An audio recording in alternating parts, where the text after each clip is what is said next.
Hello, everyone. Welcome. Just to give you some context of today's webinar, it would be great if you can all say that you can actually hear me. Just give me a little bit of thumbs up of those who've actually, cool, have the camera on. Wonderful. Okay, well, welcome from the future. Today is Thursday, the 23rd of July, my time at 1 a.m. in Sydney, Australia. So I have gotten out of bed this morning and yes, come into the office because I would fall asleep if I was at home to have a bit of a chat to you and take you through some of the principles in my new book, the Holey Bible. And it's spelt incorrectly because it's about poking holes in your thinking and actually challenging your assumptions about creativity. On hand in this webinar, we do have a moderator who's actually opened up the chat. She's not feeling 100%, so she's not going to be on camera tonight, but she's going to do her best. She's going in for root canal therapy, so nothing worse on the planet than that. So yes, she will do her best to do the moderating where possible. I have the chat turned off so that yes, I don't get distracted by it. And what I'm going to try to do is give you a little bit of a 15-minute kind of introduction, a very simple key tool, and then open it up so that the rest of you can actually talk or ask questions and make it interactive as possible as these mediums do. They're not the same as being live, but yes, in the time of COVID and in this globalization, we have to work a little bit differently. So cool. So welcome to this webinar in which we talk about unleashing your creativity. So first, let me introduce yourself. It is 1 a.m. My name is Paulina, and this is my third book about creativity. I have a background of actually working in corporate in innovation, in launching new products, and I got curious in about 2010 about the relationship between creativity and innovation, and it caused me to go back and do a Master's of Science in Creative Problem Solving in 2012, and I graduated in 2014. And over the last couple of years, I think it's now 4, I've gone out on my own, actually working in the area of teaching and training and writing books about creativity. I'm a little bit different than most of the creativity people out there in the fact that I don't have a big emphasis on ideas. So when we talk about creativity, we talk a lot about, are you good at ideas productions? What are your big ideas, etc. And I fundamentally believe that we've gotten the wrong end of the stick with our creativity, and we've forgotten about the power of questions. Because when you ask really beautiful questions, ideas can almost be infinite. And in my book, The Holey Bible, I do actually talk a bit about why we tend to think culturally about creativity being about ideas. It is a relatively recent phenomenon. The word creativity as a profession didn't really enter the English language until the 1950s. And in fact, I think as late as 1936, you couldn't find the word creativity in the Oxford English Dictionary. So what we know of creativity today is very much a modern construct and very much influenced by the ad men, the advertising men. And of course, what were they concerned about? The big idea, that big headline, that one-liner that sold everything. And we lost the kind of nuanced creativity of the arts. Now, what's great about it is we've popularized creativity and given it to everyone. The downside is that we've treated it quite shallowly, and we said the arts are over here and, you know, working creativity is over here. And really, it's about bringing the two back together and acknowledging that it is an innate human gift, and it is our ability to question and to wonder that is the most important part about it. And whether or not that you generate good ideas or you just enjoy the beauty of your own creativity and how you use it every day, that's fine. And for anyone here who doesn't think they are creative, every single second of our lives, we are writing the story of ourselves. We are saying and justifying the world around us and who's thinking what and why we're doing what. That is fundamentally our creativity working for us, and oftentimes we don't even consider it. We're so worried about the big idea or whether or not we can paint, draw, act, or sing that we're missing some of the fundamentals about how we actually use our creativity and how important it is in constructing our lives and our realities. So that's a little bit of an intro, and I want to actually give you something quite practical today. As I emphasize, I think it's really important that we understand that creativity is about the power of questions, or at least the way that I see it. And my definition of creativity is, and I just have to look down because I'm very tired, reframing obstacles as opportunities. For example, tonight, I got the time zones wrong. So I thought I was doing this at 5 o'clock my time, and I realized I was doing it at 1 a.m. And so it is the ability to reframe that obstacle as an opportunity. So I've changed up my day today, and I've actually went to bed for the very first time at 7 p.m. So, and it's interesting. I didn't have a single drink, which I normally have a glass of wine. So also getting a sense of how that's different, and actually just seeing this potential obstacle, which could have been, as an opportunity to actually experience something different, and even come into an office at 1 a.m. and see how I function is all news and interesting. So yeah, it really is fundamentally the ability to actually see obstacles, because we all get them every day, and not to let them stop us. It's not that we don't acknowledge them, but we work with them, we work through them, and we don't be stymied by them, we don't be overwhelmed by them. And that is not to say we may not get moments of overwhelm, but that we actually don't remain in that situation as long, and we recognize that we have powers. And the greatest power that we have is the ability to reframe the narrative in a way that it opens up and invites opportunities. So that is a power of creativity rather than the generation of ideas. It's the ability to reframe obstacles as opportunities. And I want to give you a practical tool to help you. It is actually going to be mentioned in my book. And in this book, we give you 12 concepts to actually, 12 creative concepts to help you reach what we are calling creative enlightenment. Creative enlightenment is a term that I've actually coined, looking back through the generations of what enlightenment has meant over the years, and what the word creativity, from all the way back from Buddhist, all the way back to the Greeks and the Romans, actually talking about the muses, and how they've changed over the centuries and come together.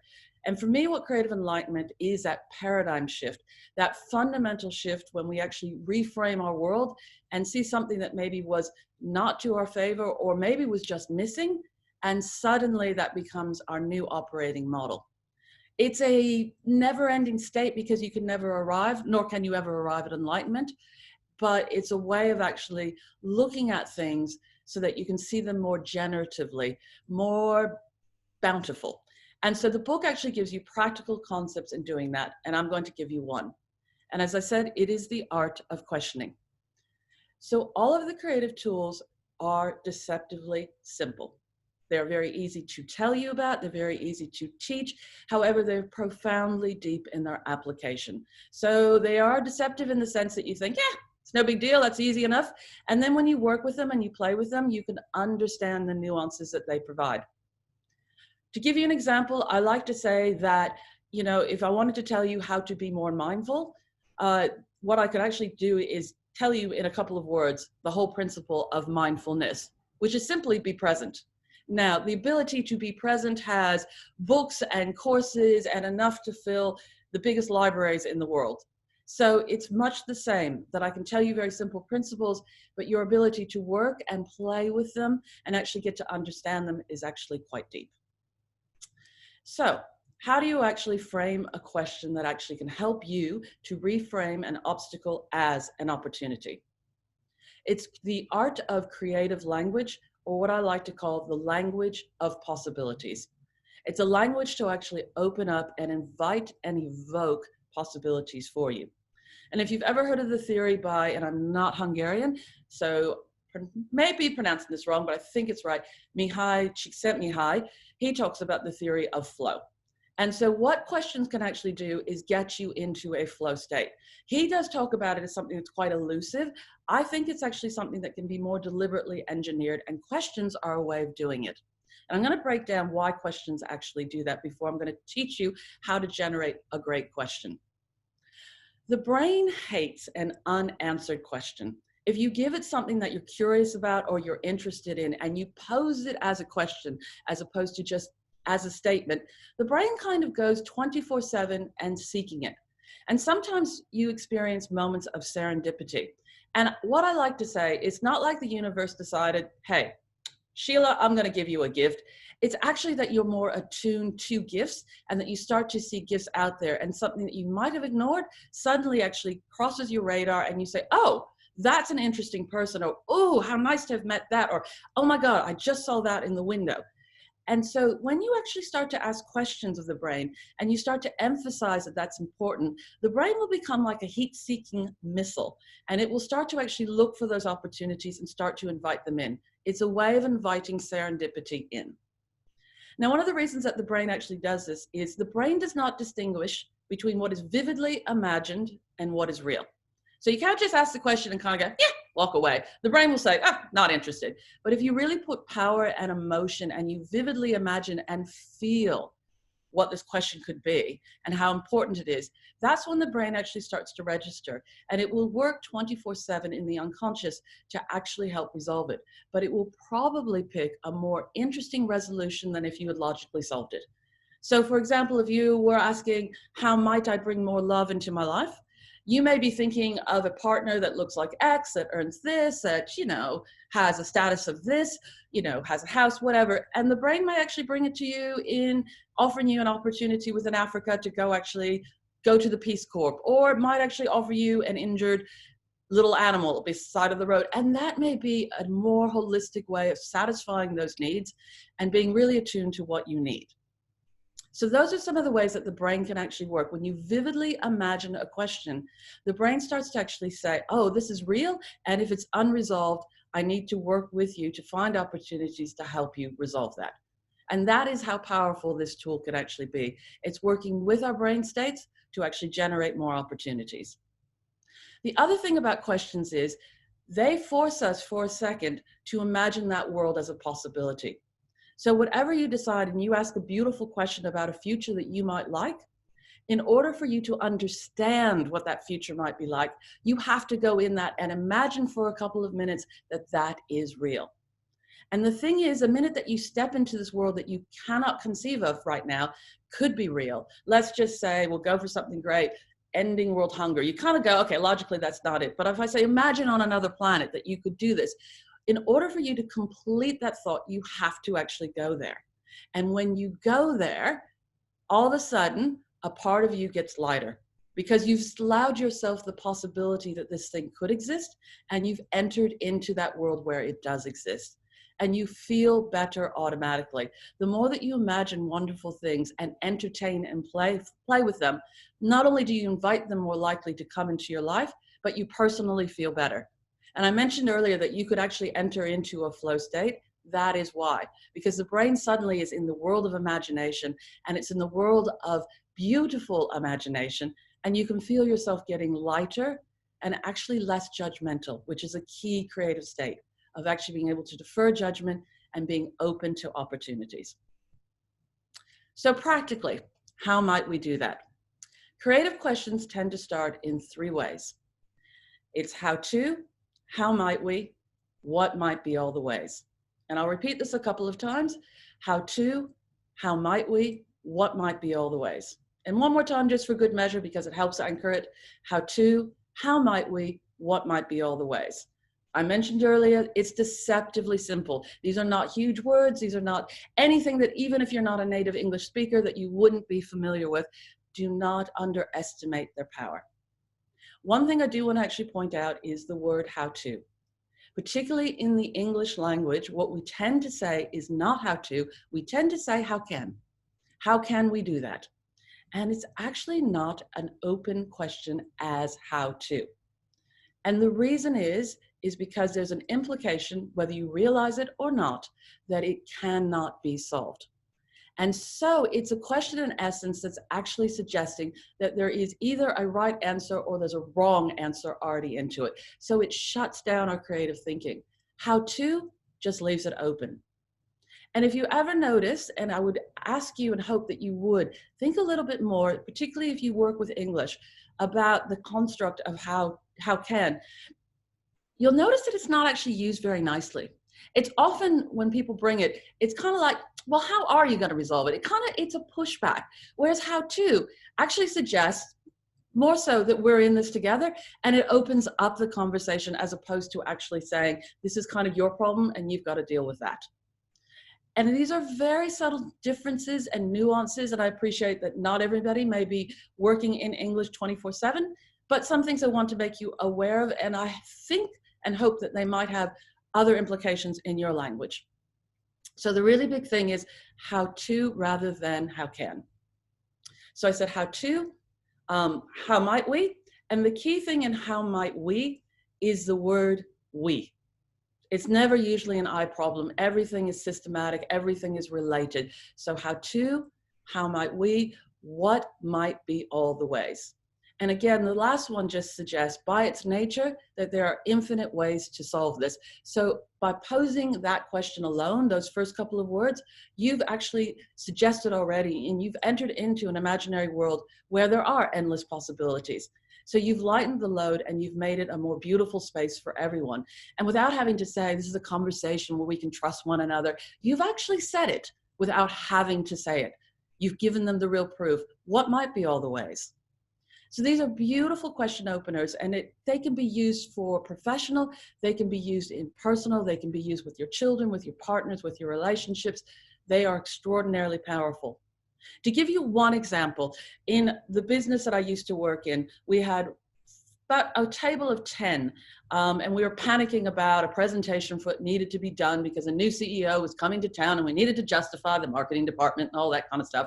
And about 4 of us I had trained in the art of creative problem solving questioning, and the rest of them had no exposure. And I had a boss who was like, oh my God, we're all gonna die. We've got to stay up till 2 a.m. writing these presentations, justifying, and oh, it was just such a painful thing. And the people who were creative trained said, well, Anne, what might be all the ways? And how to actually impress the CEO without necessarily doing PowerPoint? And the whole mood around the table just shifted. And she fell in line with that thinking without even knowing what we were doing.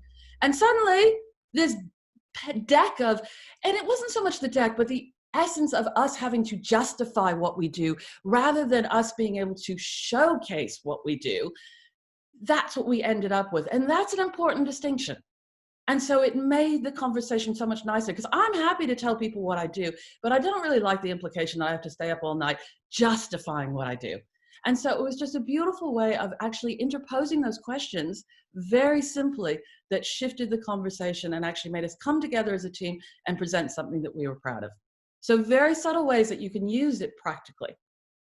So again, I said deceptively simple, how to, how might we, what might be all the ways. If you've ever been to any design thinking courses and stuff, they will often use these questions. I will give you the other top tip is it makes as much sense, or no, excuse me, it makes as much difference how you finish it as how you start it. So it's not enough to say how to, and then what happens. And I want you to have an awareness if you ever do any design thinking training or you've been design thinking training yourself. Oftentimes, and it's not only design thinking, but oftentimes what happens is we state the problem. So how to get my kids ready to school faster. And you can see we've kind of started off nice. We're like, how to, and then we're like, ah. And we kind of go down in energy level. And I'm asking you to be aware of this, because this is when you know whether or not you've got a good question that's going to work for you, is how energetically you are responding to it. And the reason is we're restating the problem. And the problem is not something that we necessarily know how to solve. So then we're kind of back in the space where we're just like, oh, I don't know. I've tried everything to get those kids to do what I want and they never do it. And you end up back in that space. So that's why it's very careful not to just put the problem into the question. What I ask you to think about is the benefit and the outcome and the emotional feeling you want. So how to have a wonderful morning every day with my kids is a much better question. And you're going to be more motivated to solve that. And suddenly, automatically, I can think of 101 ideas that you can start to do. And automatically, I'm in the space to kind of think, you know what? I love them for a reason. You know, they're not the pains that I am. I'm just in my own headspace. And you stop judging them. Whereas before, when you're like, how to get them, you're like, okay, those kids are not doing what I want. When you talk about how to spend a wonderful day, you actually are acknowledging their needs as well as your needs. And it's much more collective. You don't even have to tell them you're thinking about this question this way. They can sense and feel it. And those mornings will be less combative and more open. And suddenly what was an obstacle of getting these kids out the door who are difficult at times suddenly becomes an opportunity to actually bond, get to know them, and actually be more playful about something that was actually more stressful. So what you really want at the end of the question is not to just restate the problem, but really think about What is it that you're seeking to achieve? What is the benefit that you want to bring in? What is the emotion that you would love to actually experience? And don't be afraid of words of love and emotion. The more that you supercharge them with power, the more that you supercharge them with emotional power, I meant to say, the more that the brain understands that this is vivid, this means something to you, and I will help you to actually create more moments like this. I will work with you to make this a reality because clearly I understand the importance of this to you. And it's a much better way of actually dealing with problems in your life for any other purpose, at least giving you back some personal power about things that you may not have felt you can control, looking at it in a way where you return some control back to you in a very beautiful and, what I'd like to say, generative way. And the more that you actually learn and practice and play and get with the art of asking beautiful questions, the more that you will go towards an area of creative enlightenment. You can't help it. It will take you there. You will enter in more flow-like states.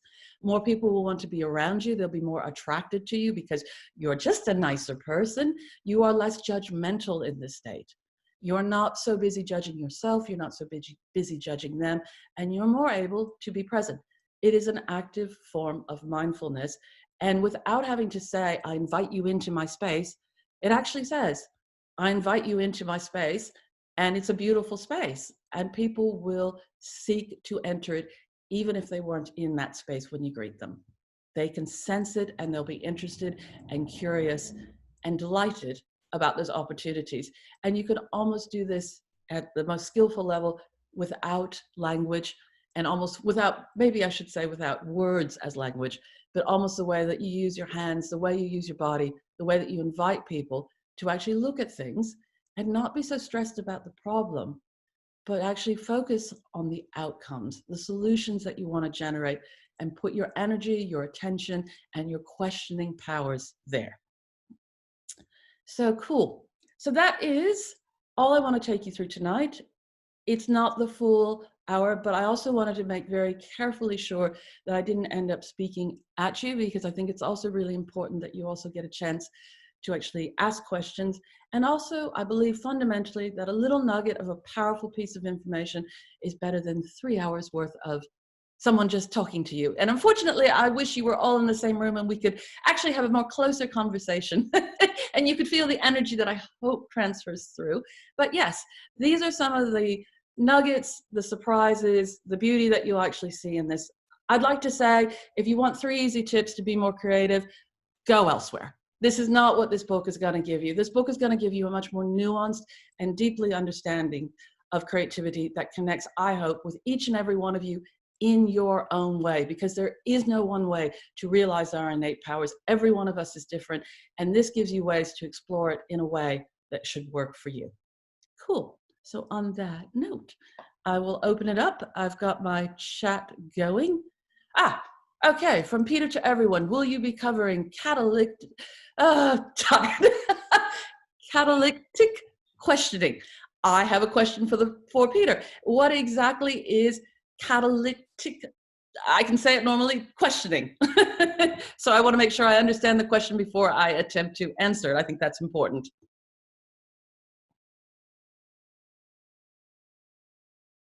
So yes, could Peter perhaps go on mute, or I'll go off mute and maybe give me a little bit. Oh, sorry, to surrender to our circumstances and be accepting. Okay. What I would actually say to that is that for me is the power of deferring judgment. So, and I do have a big chapter in here. Oftentimes within brainstorming, you will hear that there are no bad ideas. So just offer up your ideas. That's not true. There are really bad ideas. There are tons of bad ideas, but how and when you judge them is what counts. And I do think that deferring judgment, when you enter into the art of questioning, is really important. And the person that you're deferring judgment of more than anything else is of yourself. So learning how to actually suspend our judgment. And it's not that we can't be discerning, but judgment and discernment are slightly different. So yes, catalytic questioning is a mechanism we use in an exercise to demonstrate how to approach innovation and agility.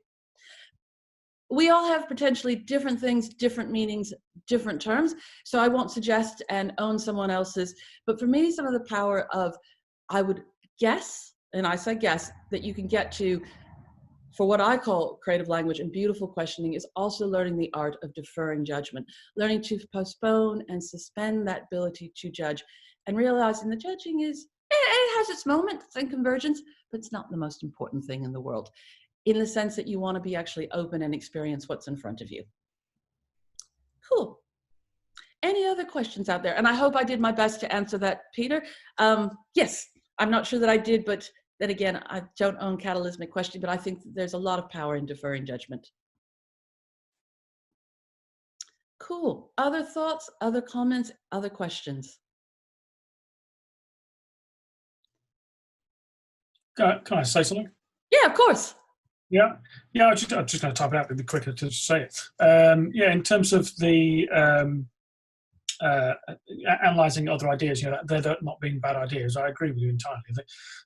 My job as a graphic designer, I've been doing it 25 years, and my view with these meetings is if you have a meeting with somebody where they're reviewing something, it's very easy for somebody to sit in the sidelines and say, no, that's rubbish, don't like that, this is rubbish, especially if that person never has to generate anything themselves. And so my view has always been that, I've just realised I've posted the start of my thing in the chat, so ignore me. I prefer people talk, it's so much easier. Yeah, so my view has always been that somebody should, if rather than say, I don't like that or that's no good, they should be able to demonstrate either a better idea based on reviewing it, or say why another idea that's been pitched is better, to give context around it. Because it's just too easy to say, nah. Agreed. Look, a top tip might be to say that before you can actually give your feedback, just reframe it as a question. So, how to alter the color so it works better instead of saying, I hate blue, But it's interesting, that forces them into a space of creative language, which you can actually, they have to be a nicer person by phrasing that question. They do. And so you get enough of that energy going, and without having to lecture people or say, dude, you need to come up with a better question, you're kind of being a jerk. You can actually shift that without actually saying, you're a jerk. You do it, you make them a better person. That's probably what I'm saying. Yeah. Absolutely. Cool. Thank you. Thank you. Pauline, I have a quick question. Could you restate those 3 questions that started with how to do this and ending with what might be all the ways? I've forgotten the middle one. That's cool. How to? How might we? How might we? Always. How might we? Yep. How to? Okay. How might we, what might be all the ways? I'll be honest, those have been absolutely wonderful. Just that basic idea. I'm not a designer. I'm that horrible person that stands in a workshop trying to contain everyone. Yep. And my biggest problems, and I'm sure those of you are designers, is the highest paid person in the room, the director, the stakeholder. And they are going to do what their teenage daughter thinks the customer wants. Yep. And I've been looking for strategies. I've tried Buzan's, multiple hats, etc. They don't play nice with those. How to do this. You're also absolutely right. When I hear people say, how do we do this? It's an admission of, how do we push this boulder up a hill? We're doomed. Yep. Brilliant. I mean, seriously, consider your book with the upside down title sold to me. Thank you. But I do believe it's the most powerful tool that I have in my arsenal. And, it's so simple. How to, how might we, what might be all the ways, and you finish it without just kind of restating the problem, but you finish it with a benefit that you want people to get. It's simple, but then it's deep, because the more that you actually play with this and really kind of evoke what you're truly seeking, the more that you go into deeper layers. But on its surface, it's a wonderful party trick for shifting an attitude in a room. And so many times we're stuck with people who think they know the answer. And it's like, it's not the point. I don't care if you do know the answer. The point is to get the best out of it. And what I think it ultimately does, as I suggested to Mark, is it makes the person a better person without telling them to be a better person. It gives them the energy and allows them to rise up to be a better person. And that is the art of facilitating, is creating a space, not where you're telling everyone it's trusted, because they don't believe you. They do not believe you. You can tell me it's trusted. The fact that you told me it's a trust space, I know it's not. Demonstrate it is by bringing out the best in everyone, by modeling it yourself. Outstanding. I'm actually going to put it to the test this evening. When I'm not working, I play those things behind me. Yes. And that's one of the Oddly enough, it's a metaphor for how we try and work in business. Watch a band trying to rehearse. There'll be a couple of people who think they know everything and they will not shift. So I'm going to try how might we play Sweet Home Chicago without you taking a 10-minute guitar solo, without using those words, but you can see where I'm going. I can see I want this person to contribute and open up, not feel I'm his enemy, shutting him down. Exactly. I also want him to stop playing 10-minute guitar solos too. Yeah, so how might we channel your wonderful energy into something that actually involves the whole group? Now there you're acknowledging that's what's important to him, that moment stuff, and you're saying, hey, I like that, but how do we make it work for everyone here? How do we harness that? So now you're co-opting him. Now you're actually saying, how do we bring you in and how do we make that work? And suddenly there's an admission there that they don't mind making because you flattered them, really flattered them. You haven't just paid lip service. You've actually said that what you do is beautiful, but right now it's kind of a solo thing and it's not working for the rest of us. How do we get into this? How about you invite us all into this space so we can all enjoy it? They'll work hard for you. And then actually, as you're saying that, yeah, it actually hit me. Exactly the right way to do it is to say that you have some brilliant ideas there, but they work really well with the bass player. How do you play that? Bang! Show me how good you are. Beautiful. Yep. So this, I mean, seriously, after 25 minutes, that's the most valuable 25 minutes I've had this year of anything, except put a mask on, fool, when you're standing next to somebody sneezing. That's valuable too. That's true. That's kind of life-changing. Thank you. Enough from me, but seriously, superb stuff. And it's so practical as I'm sitting here, and we can test it out. I love the idea. I don't have kids, but I have to deal with other people's kids when they give up. I'm going to try this. True confession, I don't have kids either. I have a very bossy cat. But I do understand some of the challenges people face. So yes, if you can work with a cat, you can work with anything. Well, I have a Siamese, so I'm not even going to try working with her. Let's just say there's a limit to how might we do things. And in this house, we do it the way she wants them done, okay? Exactly. Enough from me, but truly excellent. Thank you so much. Thank you. Cool. Anyone else who would like to actually just ask a question? It's easier than actually, I'm not even going to try to read the chat. I'm going to force you to actually speak to me. It's so much easier. The dialogue is, and I think everyone gets more out of it. Any thoughts, any comments, any questions? If I was in a workshop, I'd sit there and go, this is the part where you speak. It's your opportunity. Oh, me again. It's this lady Rhea. Is she still with us? She's asked a very interesting question, which is what you are saying more creative or inventive?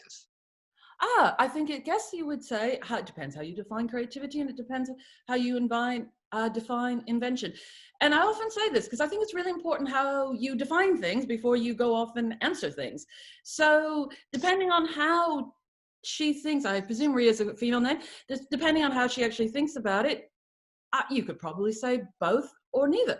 I personally believe in the word creativity in the sense that I think that it's a higher power, and it kind of enters into a bit more of a spiritual element, which is why I talked about creative enlightenment.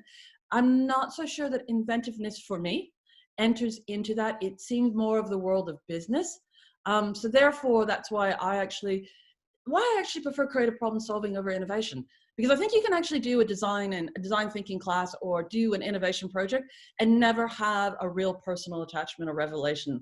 I don't think that you can enter into the world of creative problem solving or the world of questioning without getting to something fundamentally deeper. So that's kind of the differences for me between the two. You know, if I asked you in design thinking to solve to make a better mousetrap, you do all the right things, you'd interview, and these are all important skills, and you come up with a better mousetrap. For me, when you use creativity and use creative questioning, the question up front should probably be, do you want another mousetrap, or do you want to live in a world without mice? And those are fundamentally different questions, and there might be more questions, but that's a completely different question, you know, and that can actually kind of go, I even need to think of this. What would a world without mice actually look like? Is that what I'm seeking? And that's what I kind of mean the differences. So it's a roundabout way of saying I'm not 100% sure what the question was, but these are some of the things that I play with as far as the difference between creativity, innovation, and inventiveness, and why I look at creativity as more of a spiritual power. You stated that at the beginning. It's let's get everyone away from, we've got to come up with the big idea, this mousetrap. What is the problem? Yeah. What have you got against mice? Okay, because I think the inventive part suddenly lets stakeholders suddenly say, we have a hole, we would like an object to fill it. You can be as creative as you like, paint it any color, but you will create an object to fill this hole. Which is, what's the problem with the hole? What have you got against the hole? What's it doing or not doing? I get that. Okay. I just thought it was a very, right. Yeah. And I said I was going to shut up and let everyone else speak. Everyone else speak. Yes. So I've been having worked in innovation for corporates for many years. It's about starting to weave some of these tools to get people out of this mindset that it's just a problem to solve. Because business at the end of the day is human. It really is. It's human. It's about humans working together. It's not about the whole. It's about how is the team going to work together to solve the whole, and why do we believe that a whole needs to actually be solved? What is the vision that we're holding for that whole? There may be nothing wrong with the idea of solving a whole, but the way that we're actually structuring it or the way that we're co-opting our resources may have people actually fighting us rather than coming on board. Cool. Excellent. Any other? Hi, Paulina. Yes, Just hello. quickly, the moderator here quickly joining in. So I also read in the chat an interesting question from Ingrid, who says, so what I'm picking up here, some of the basics are to make a trusting and open environment for creativity through asking the open and creative questions. It will do the heavy lifting in for you when you're facilitating, or even when you're actually do a lot of facilitating, or even when you're getting people before you even get them in the room. If you generate a really beautiful creative question and say that the challenge today that we're working on is, to use the whole example, how might we actually create an opportunity for the business that could last, that could be enduring, or something like that. If you hold the tension well, people actually understand that, yes, there's a time that if we start big, we can converge later. So they might say, but I actually need a screw out of this. And we go, yeah, no. But if you start with the screw, we'll never get there. So what is the benefit that we are trying to receive? Why are we actually doing this? And as we go through the creative problem solving, then we can actually at the end converge. And if the screw is the most important thing, we will actually come up with that idea, but it will actually throw up other questions and other discussions. And you don't have to wait until they get into the room to do that. You can actually ask them that question before they get there. And already they're coming to the room with that kind of question and already starting to prime and frame them so that you don't even have to do all the heavy lifting in the room. I think that's one of the mistakes that facilitators do, is they wait until they're in the room and then they kind of go, how do I work with this group? I think by the time you get to the room, if you're clever, you've got a group that's actually trained. They don't know they're trained, but they're trained. And what they've done is they've picked up on cues already about the way that you want them and the way that you'll actually get the best out of them and they'll get the best out of themselves. And again, when you appeal to personal interest, people work with you. It's intrinsic motivation, and really understanding people are driven by their own power and their own motivation. And if you talk to what will make them actually more happy, more successful, more easily able to generate ideas, and there we go. See, we're late at night. Give me a second. There you go. They will work harder for you because they're working for themselves. So I hope that actually answers that. Let me just look at it. I have to do the chat. I hope that answers that. Yes, thank you. Yes, you're very welcome. Cool. Any other thoughts, comments, questions, anything? Not a comment or question, just a last word of thanks. It's time for my sundowner. It's actually sunshine in England, that rarity. So I'm going to enjoy it. Polly, first of all, thank you so much for this. And secondly, thank you for using BIS publishers to sell your book, because I've got a 10% off coupon from them. Good on you. We love Biz. We really do. I think the works that they create and yeah, the books that they do, I am honored to be an author with them. So yes, I agree. And thank you for them for actually putting on this webinar. This was their idea about how to reach more people in a pandemic. And I think it's been really successful. And yeah, got me out of bed at 1 a.m. Woohoo! Thank you again. Exactly. I saw a fox this morning. I was like, oh my God, I didn't know foxes existed in the city. There you go. I saw one cross the road at 1 a.m. So the benefits, what you learn at 1 a.m. Cool. Well, thank you. On that note, thank you very much and goodbye. Goodbye.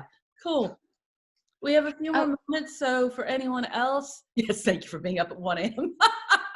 Yes, you're very welcome. I don't know if I'll be able to go back to sleep. Get so much energy from doing these sessions. So cool. How may we keep in touch with you? My name's Paulina Larocca. I have a boring website at the moment, but you can certainly go onto my website. All my details and information are there. I do answer my own emails and all that kind of stuff. In the next couple of weeks, I'll be launching a really cool website that actually is more reflective of the Holey Bible and the creative enlightenment terms. But at the moment, good art takes time. So I'm working with talented designers. But yes, all my details are there. They're LinkedIn. And as I said, you actually get me, not a bot or not a secretary somewhere across the world. And I'd be more than happy to engage and more than happy to help. Cool. Any last kind of thoughts? I'd just like to say thank you. Thank you for getting up at 1 a.m. Very much appreciate. And I think it's just been very interesting. It's interesting you said that this was one way of dealing with the pandemic, reaching more people. I think that is the whole thing in a nutshell, isn't it? Yeah. This pandemic has caused everyone to have to look at things differently. How do we do whatever in this pandemic? That's fundamental, and everyone has had to shift the way they think. And I think that's really good. So thank you very much. You're very, very welcome. As I said at the beginning, how do we frame obstacles as opportunities? And we can't control this. So how do we actually realize the opportunities within it? Definitely. Yeah, absolutely. No, I think it makes all the difference. Cool. All right. I'll leave it open for any last questions. I appreciate it's an odd format, so you may not want to, but yeah, as I kind of wait for any last ones, thank you from Copenhagen. Yes. Prepare for my weekly fish meal, go for it. I just want to say thank you everyone for coming. I know that this isn't the most world's, we're getting used to webinars and stuff, so I really appreciate the fact that you guys have taken out time and given me your time and attention. It's very wonderful and I truly appreciate it. And I love what I do. So an opportunity to actually share it with you is amazing. So thank you very much for everyone for coming. Cool.